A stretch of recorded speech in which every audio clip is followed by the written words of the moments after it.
B44.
पिता और पुत्र और पवित्र आत्मा के नाम पर हमारे प्रभु यीशु ख्रीस्त की कृपा, ईश्वर का प्रेम तथा पवित्र आत्मा का साहचर्य आप सबों के साथ हो। और आपके आत्मा के साथ। प्यारे माता पिता, भाई एवं बहनों, मनुष्य अधिकांश समय वह किसके पास जाना पसंद करता है? वह अधिकांश समय उसी के पास जाता है जो उसका कद्र करता है, जो उसका सम्मान करता है, जो उसकी बातों को सुनता है और उसके कहे अनुसार चलता है। उसी के साथ उसका रिलेशनशिप अच्छा बनता है, उसी के साथ उसका फ्रेंडशिप होता है, उसी परिवार के साथ एक दूसरे परिवार का तालमेल होता है। और कुछ भी प्रोग्राम होता है, कुछ भी फंक्शन होता है, तो एक परिवार वही परिवार को बुलाता है जो परिवार उसकी दशा को समझती है, उसके साथ देती है। आज शनिवार का दिन है, विशेष करके माता कलीसिया माता मरियम को समर्पित करती है। इस दिन को हम माता मरियम के जीवन में भी देखते हैं। पहला चमत्कार काना के विवाह भोज में होता है और वहां पर ये माता मरियम यीशु को बिना पूछे उनको कहती है, यीशु जो कहेंगे वही करना। क्योंकि माता मरियम को पता था यीशु के बारे में, यद्यपि कि उसका समय नहीं आया था, फिर भी वे पहला चमत्कार जो करेंगे माता मरियम के कहने पर, वह वहां पर दिखाया जाएगा। और माता मरियम को भली भांति पता था। आज के पाठों में, सुसमाचार में विशेष करके हम सुनेंगे किस प्रकार से सतपति, उसको भी पूर्ण विश्वास था कि यीशु के पास यदि वह पहुंच पाए, यीशु के पास यदि वह जा सके, तो उसका जो नौकर था, लकवाग्रस्त था, वह पूर्ण रूपेण चंगा हो सकता है। उस सतपति के कहने पर आइए प्यारे माता पिता, भाई और बहनों, हमें भी जरूरत है प्रभु यीशु ख्रीस्त के पास आने की। जब भी हम यीशु ख्रीस्त के पास आते हैं, जो भी मांगते हैं, यीशु हमको पूर्ण रूपेण उसको पूरा करता है, हमारी आवश्यकताओं को। और हमारी कई आवश्यकताएं हो सकती है आज के दिनों में, कई प्रार्थनाएं हो सकती है, कई निवेदन हो सकते हैं, कई अर्जी हो सकते हैं, कई ऐसे समय हो सकते हैं जिसको हम एक दूसरे को बतला नहीं सकते हैं। ऐसे चीजों को हम प्रभु के पास लाएं और हमारी जो अंतःकरण है, छोटे बड़े दोष गुनाह है हमारे अंतःकरण में, उस दोष गुनाहों को आइए प्रभु के पास लाएं ताकि हम इस नित्य बलिदान में योग्य रीति से भाग ले सकें। हम सब मिलकर बोलें, हे भाई मैं सर्वशक्तिमान पिता ईश्वर और आप लोगों के सामने स्वीकार करता हूँ कि मैंने मनुष्य कर्म से पूरा न करने से, अपने कसूर से, अपने कसूर से, अपने भारी कसूर से और पाप किया है। इसलिए मैंने भगवान से सर्वशक्तिमान और आप लोगों से ये भारी और विनती करता हूँ कि आप लोग मेरे लिए प्रभु ईश्वर से प्रार्थना करें। सर्वशक्तिमान ईश्वर हम लोगों पर दया करे, हमारे पाप क्षमा कर हमको अनंत जीवन प्रदान करे। आमीन।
हे दया निधान पिता ईश्वर, तेरे इकलौते पुत्र क्रूसित ख्रीस्त ने अपनी माता धन्य कुंवारी मरियम को हमारी भी माता नियुक्त किया है। उनके प्रेम पूर्ण सहयोग से तेरी कलीसिया दिन प्रतिदिन बढ़ते जाए और अपनी संतति की पवित्रता में आनंद मनाए। वही कलीसिया सभी परिवारों को अपनी छत्र छाया में समेट ले। यह प्रार्थना स्वीकार कर हमारे प्रभु और तेरे पुत्र यीशु ख्रीस्त के द्वारा, जो तेरे तथा पवित्र आत्मा के संग एक ईश्वर होकर युगानुयुग जीते और राज्य करते हैं। आमीन।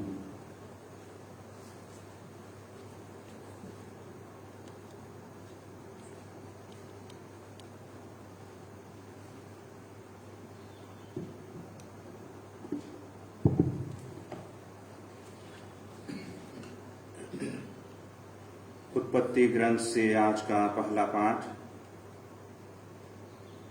क्या प्रभु के लिए कोई बात कठिन है? मैं तुम्हारे पास फिर आऊंगा और सारा के एक पुत्र होगा। इब्राहिम मामरे के बलूत के पास दिन की तेज गर्मी के समय अपने तंबू के द्वार पर बैठा हुआ था कि प्रभु उसको दिखाई दिया। इब्राहिम ने आंख उठाकर देखा कि 3 पुरुष उसके सामने खड़े हैं।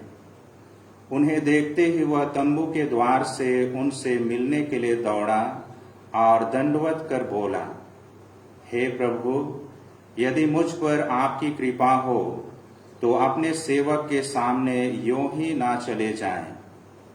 आप आज्ञा दे तो मैं पानी मंगवाता हूं।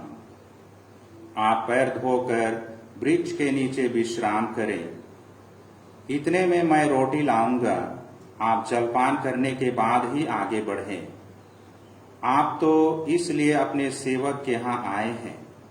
उन्होंने उत्तर दिया, तुम जैसा कहते हो वैसा ही करो। इब्राहिम ने तंबू के भीतर दौड़कर सारा से कहा, जल्दी से 3 पसेरी मैदा गूंथ कर फुलके तैयार करो। तब इब्राहिम ने ढोरों के पास दौड़कर एक अच्छा मोटा बछड़ा लिया और नौकर को दिया, जो उसे जल्दी से पकाने गया।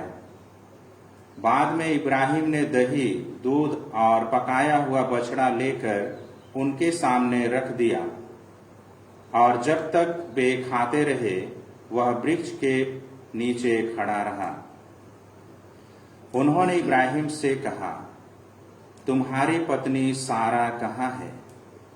उसने उत्तर दिया, वह तंबू के अंदर है। इस पर अतिथि ने कहा, मैं 1 वर्ष के बाद फिर तुम्हारे पास आऊंगा। उस समय तक तुम्हारी पत्नी के एक पुत्र होगा। इब्राहिम और सारा दोनों बूढ़े हो चले थे। उनकी उम्र बहुत अधिक हो गई थी और सारा का मासिक धर्म बंद हो गया था। इसलिए सारा हंसने लगी और उसने अपने मन में कहा, क्या मैं अब भी पति के साथ रमण करूं? मैं तो मुरझा गई हूं और मेरा पति भी बूढ़ा हो गया है। किंतु प्रभु ने इब्राहिम से कहा, सारा यह सोचकर क्यों हंसी कि वह सचमुच बुढ़ापे में भी मैं माता बन सकती हूं? क्या प्रभु के लिए कोई बात कठिन है? मैं अगले वर्ष इसी समय तुम्हारे यहाँ फिर आऊंगा और तब सारा के एक पुत्र होगा। सारा ने कहा, मैं नहीं हंसी, क्योंकि वह डर गई। किंतु उसने उत्तर दिया, तुम निश्चय ही हंसी थी। यह प्रभु की वाणी है। भजन अनुवाक्य। प्रभु ने अपनी चिरस्थायी दया का स्मरण किया।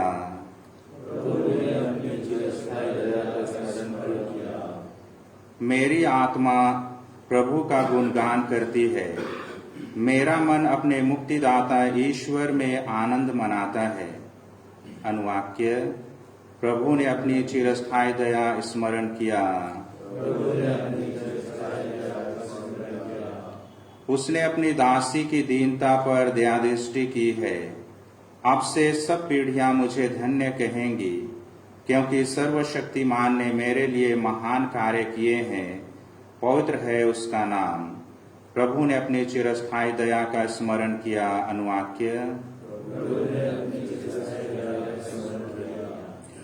उसकी कृपा उनके श्रद्धालु भक्तों पर पीढ़ी दर पीढ़ी बनी रहती है। उसने दरिद्रों को संपन्न किया और धनियों को खाली हाथ लौटा दिया। प्रभु ने अपनी चिरस्थायी दया का स्मरण किया। इब्राहिम और उनके वंश के प्रति अपनी चिरस्थायी दया को स्मरण कर उसने हमारे पूर्वजों के प्रति अपनी प्रतिज्ञा के अनुसार उसने दास इस्राएल की सुध ली है। प्रभु ने अपनी चिरस्थायी दया का स्मरण किया। अनुवाक्य। प्रभु ने अपनी चिरस्थायी दया का स्मरण किया। जय घोष। हालेलुया। उसने हमारी दुर्बलताओं को दूर कर दिया और हमारे रोगों को अपने ऊपर ले लिया। हालेलुया। प्रभु आप लोगों के साथ हो। संत मत्ती के अनुसार पवित्र सुसमाचार।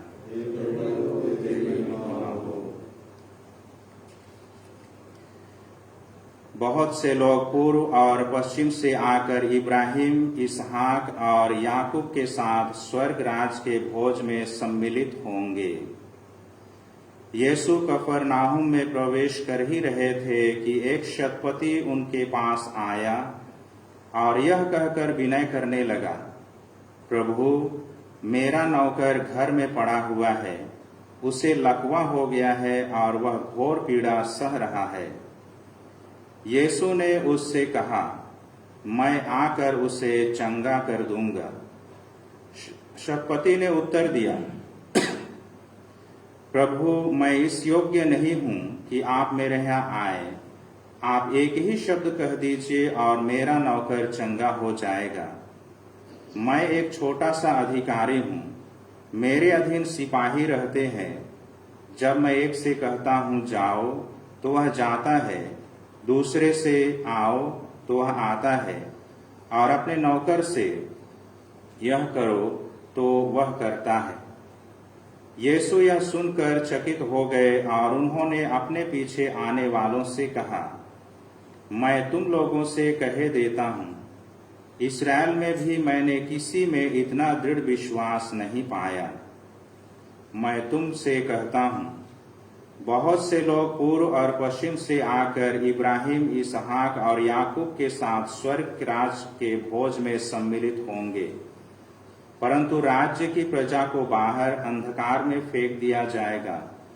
वहां वे लोग रोएंगे और दांत पीसते रहेंगे। शतपति से यीशु ने कहा, जाइए, आपने जैसा विश्वास किया वैसा ही हो जाए। और उसी घड़ी उसका नौकर चंगा हो गया। पेतरुस के घर पहुंचकर यीशु को पता चला कि पेतरुस की सास बुखार में पड़ी हुई है। उन्होंने उसका हाथ स्पर्श किया और उसका बुखार जाता रहा और वह उठकर उनका सेवा सत्कार करने लगी। संध्या होने पर लोग बहुत से अवधूत ग्रस्तों को यीशु के पास ले आए। यीशु ने शब्द मात्र कहकर अवधूतों को निकाला और सब रोगियों को चंगा किया।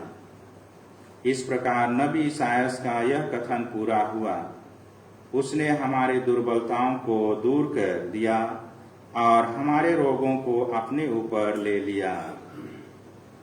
प्रभु का सुसमाचार।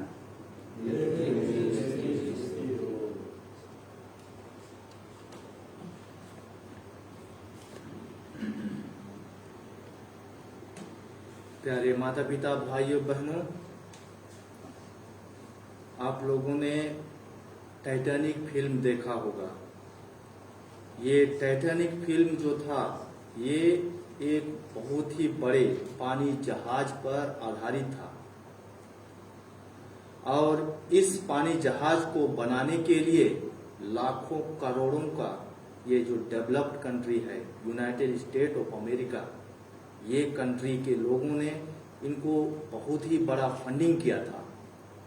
और उनका सोच था कि इस जहाज को इतना ज्यादा लग्जोरियस, इतना ज्यादा सुविधा, इतना ज्यादा फैसिलिटी इसमें दिया जाए कि जो इसमें यात्रा करेंगे उनको थोड़ा भी नहीं लगना चाहिए कि मैं घर से दूर हूं, अपने घर से, या तो मैं ऐसे स्वर्ग जैसे जगह पर हूं जहां पर मुझको हर एक एक शब्द में हर चीज पूर्ति हो जाए।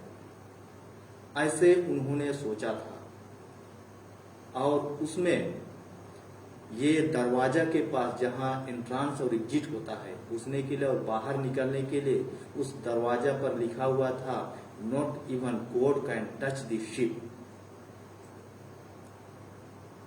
अर्थात इसको कोई भी भगवान इस शिप को क्षतिग्रस्त नहीं छू सकता है, क्षतिग्रस्त नहीं कर सकता है।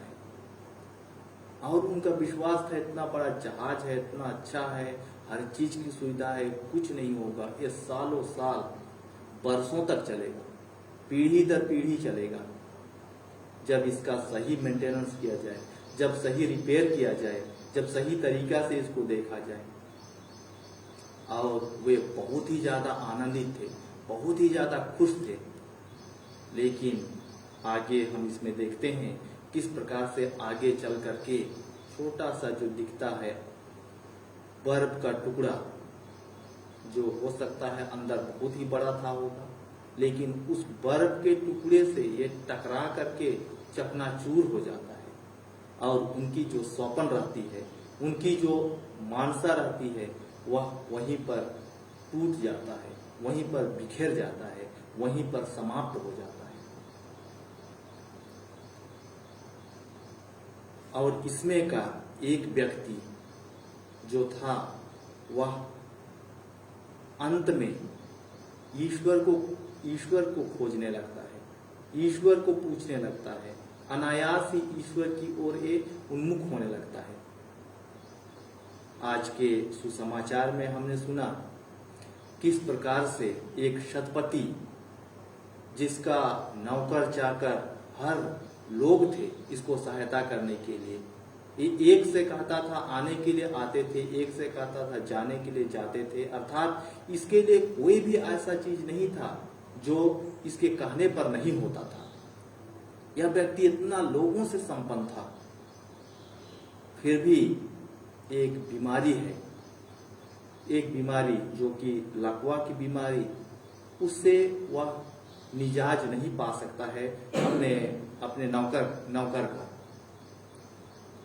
वह नौकर को जब लकवा हो जाता है तब ये व्यक्ति भी ये सुनता है यीशु के बारे में, क्योंकि इसके पास सब कुछ था, धन संपत्ति, लोग, हर लोग थे, फिर भी ये आवश्यकता महसूस करता है ईश्वर की, और ईश्वर के पास ये खुद जाता है, किसी नौकर को नहीं भेजता है।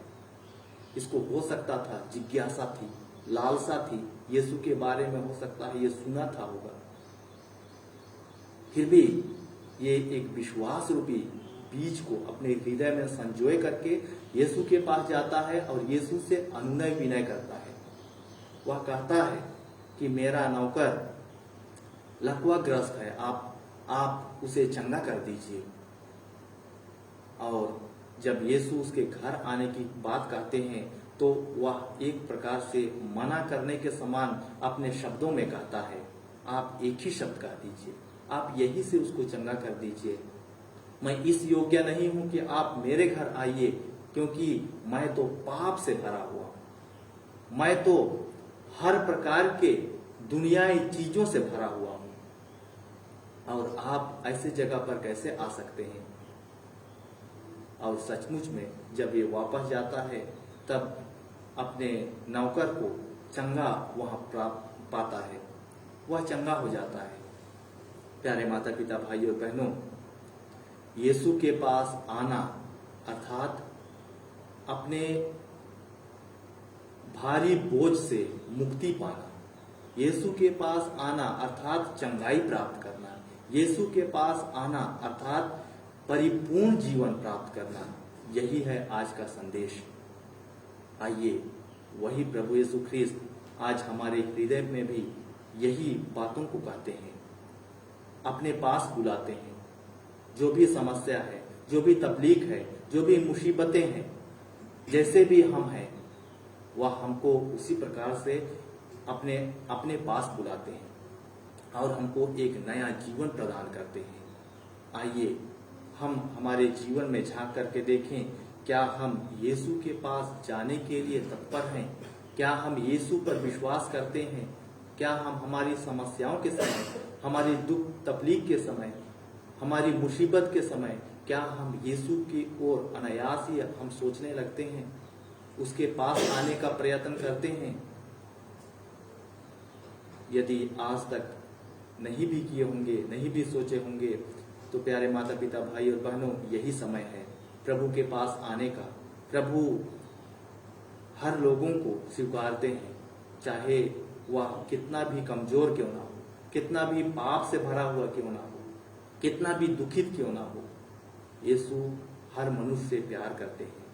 जिस प्रकार से उन्होंने सतपति के नौकर को चंगा किया था, वही चंगाई आज हम सभी को प्रदान करते हैं, और वही यीशु रोटी और दाखरस के रूप में हमारे जीवन में आते हैं।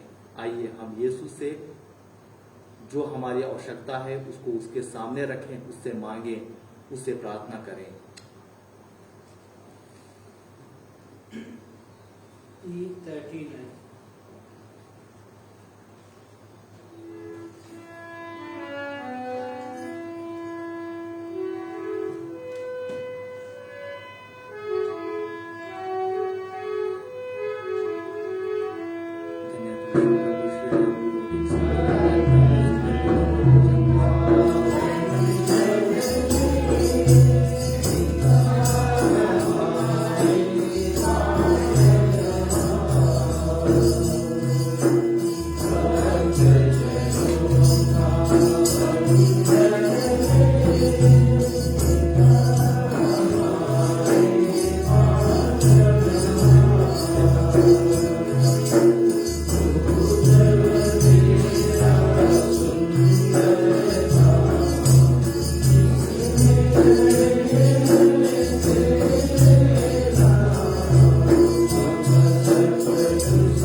बहनों प्रार्थना कीजिए कि सर्वशक्तिमान ईश्वर मेरा और आप लोगों का यह बलिदान ग्रहण करे।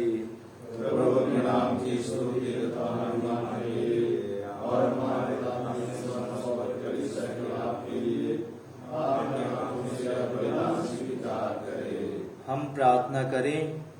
हे प्रभु, हमारा यह बलिदान ग्रहण कर और इसे मुक्ति के संस्कार में बदल दे। इसके प्रभाव से हम कलीसिया की माता कुंवारी मरियम से प्रेम से प्रज्वलित हो जाएं और उनके साथ ख्रीस्त के मुक्ति कार्य में सहयोगी बने। हमारे प्रभु ख्रीस्त के द्वारा। आमीन। प्रभु आप लोगों के साथ हो और आपकी आत्मा के साथ। प्रभु में मन लगाइए। हम प्रभु में मन लगाए हुए हैं। हम अपने प्रभु ईश्वर को धन्यवाद दें। यह उचित और न्यायसंगत है। हे प्रभु पवित्र पिता सर्वशक्तिमान और शाश्वत ईश्वर, यह वास्तव में उचित और न्याय संगत है। हमारा कर्तव्य तथा कल्याण है कि हम सदा और सर्वत्र तुझे धन्यवाद दें और धन्य कुंवारी मरियम के समारोह में तेरा समुचित महिमा गान करें। उन्होंने तेरे अनादि शब्द को अपने निष्कलंक हृदय में ग्रहण करके गर्भ में धारण किया और सृष्टिकर्ता ख्रीस्त को जन्म देकर कलीसिया की स्थापना में सहयोग दिया। उन्होंने क्रूस के निकट खड़ी रहकर दिव्य प्रेम का विधान स्वीकार किया और ख्रीस्त की मृत्यु द्वारा नवजन्म पाने वाले सब मनुष्यों को अपने पुत्र पुत्रियां बना लिया। जब प्रेरितगण पवित्र आत्मा की बाढ़ जोह रहे थे, तब माता कलीसिया ने ख्रिस्तियों की विनती में सम्मिलित होकर प्रार्थनामयी कलीसिया का आदर्श प्रस्तुत किया। अब वह स्वर्ग में महिमंडित होकर तेरी यात्री कलीसिया को अपने मातृत्व से स्वर्गराज की ओर जब तक अग्रसर करती रहेंगी, जब तक प्रभु का महिमागान दिन प्रकट ना हो जाएगा। इसलिए सभी स्वर्गदूतों और संतों के साथ मिलकर हम भी निरंतर तेरे स्तुतिगान करते हैं।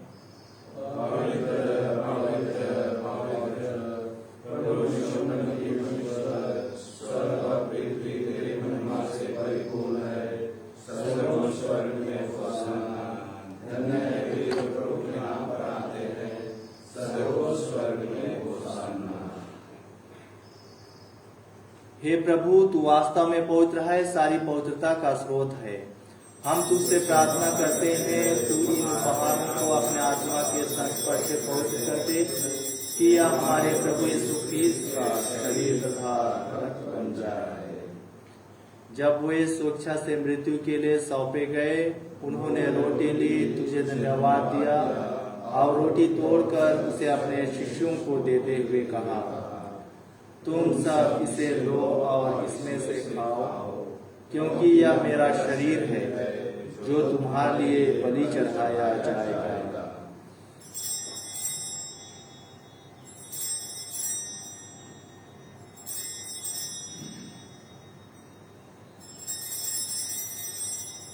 इसी भांति भोजन के बाद उन्होंने कटोरा लिया, तुझे धन्यवाद दिया और उसे अपने शिष्यों को देते हुए कहा, तुम सब इसे लो और इसमें से पियो, क्योंकि यह मेरे रक्त का कटोरा है, नवीन और अनंत व्यवस्थान का रक्त, जो तुम्हारे और बहुतों की पापों की क्षमा के लिए बहाया जाएगा।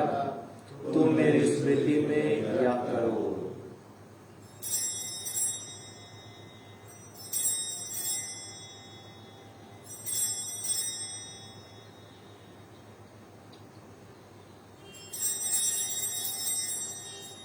विश्वास का रहस्य। हे प्रभु, हम तेरी मृत्यु और पुनरुत्थान की घोषणा तेरे द्वारा करते रहेंगे। इसलिए हे प्रभु, हम ख्रीस्त की मृत्यु और पुनरुत्थान की स्मृति में तुझे जीवन की रोटी और मुक्ति का कटोरा चढ़ाते हैं। हम तुझे धन्यवाद देते हैं कि तूने हमें अपने सम्मुख उपस्थित होने और अपनी सेवा करने का सौभाग्य प्रदान किया है। हमारा नम्र निवेदन है कि हम सब ख्रीस्त का शरीर और रक्त ग्रहण करके पवित्र आत्मा के द्वारा एकता के सूत्र में बने रहें। हे प्रभु, हमारे संत पिता फ्रांसिस, हमारे धर्माध्यक्ष पतरस मिंज और सभी याजकों के साथ विश्व भर में फैली अपनी कलीसिया की शुद्धि ले तथा इसे प्रेम में सिद्ध बना दे। हमारे उन भाई बहनों की भी शुद्धि ले जो पुनरुत्थान की आशा में परलोक सिधा चुके हैं, उन्हें और सभी मृतकों को अपने दर्शन का सौभाग्य प्रदान कर हम सब पर दया दृष्टि डाल कि हम भी अनंत जीवन के सहभागी बने और ईश्वर की माता धन्य कुंवारी मरियम, उनके वर धन्य योसेफ, धन्य प्रेरितों तथा सब संतों के साथ जो युग युग में तेरे प्रति विश्वस्त बने रहे, तेरी स्तुति और महिमा कर सके तेरे पुत्र यीशु क्रिस्त के द्वारा। आइए हम त्रित्व में ईश्वर का गुणगान एक साथ करें। इन्हीं प्रभु ख्रीस्त के द्वारा, इन्हीं के साथ और इन्हीं में, हे सर्वशक्तिमान पिता ईश्वर, पवित्र आत्मा के साथ सारा गौरव तथा सम्मान युगानुयुग तेरा ही है। आमीन, आमीन, आमीन। हम सब मिलकर पिता परमेश्वर से प्रार्थना करें जैसे प्रभु ख्रीस्त ने हमें सिखलाया है। हे हमारे पिता जो स्वर्ग में है, तेरा नाम पवित्र जाए, तेरा राज्य आए, तेरी इच्छा जैसे स्वर्ग में है वैसे पृथ्वी पर भी पूरी होवे। हमारा प्रतिदिन का आहार आज हमें दे और हमारे अपराध हमें क्षमा कर जैसे हम भी अपने अपराधियों को क्षमा करते हैं, और हमें परीक्षा में डाल परंतु बुराई से बचा। हे प्रभु, हम तुझसे प्रार्थना करते हैं सभी बुराइयों से हमें बचा और इस जीवन में हमें कृपा पूर्वक शांति प्रदान कर। हम तेरी दया से सदा पाप से दूर और हर विपत्ति से सुरक्षित रहें और उस दिन की प्रतीक्षा करते रहें जब हमारे मुक्तिदाता यीशु ख्रीस्त फिर प्रकट होकर हमारी धन्य आशा पूरी करेंगे।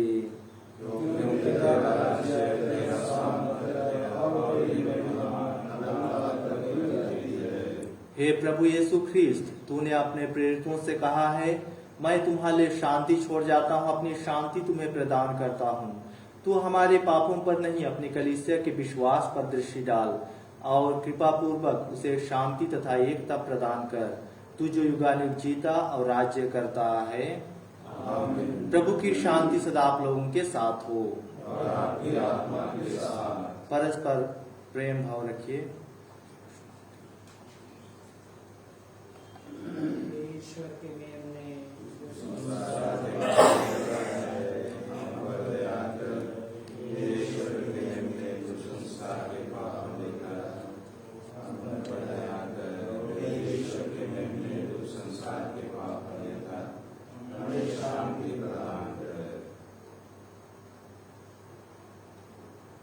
देखिए ईश्वर का मेमना जो संसार के पाप हर लेते हैं। धन्य है वे जो प्रभु के भोज में बुलाए जाते हैं। हे प्रभु, मैं इस योग्य नहीं हूँ कि आप मेरे आए, लेकिन देखिए शब्द दे और मेरी आत्मा चंगी हो जाए।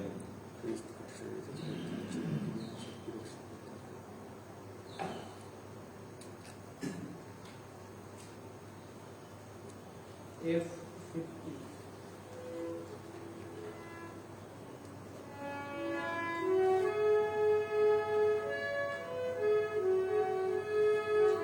हे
गलीलिया के काना नगर में एक विवाह भोज समारोह था और यीशु की मां भी वहां थी।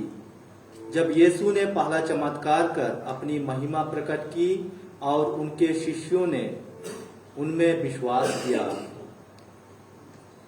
हम प्रार्थना करें। हे प्रभु, जीवन और मुक्ति की इस धरोहर को ग्रहण करके हम तुझसे विनम्रता पूर्वक प्रार्थना करते हैं कि धन्य कुंवारी मरियम की ममता और सुसमाचार प्रचार द्वारा तेरी कलीसिया सब राष्ट्रों को सुशिक्षित करे और सारी पृथ्वी को पवित्र आत्मा के वरदानों से भर दे। हमारे प्रभु ख्रीस्त के द्वारा। आमीन। प्रभु आप लोगों के साथ हो।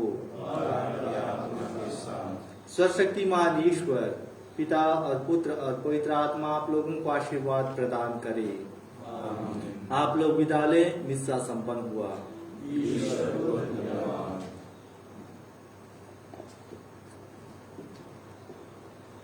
Q45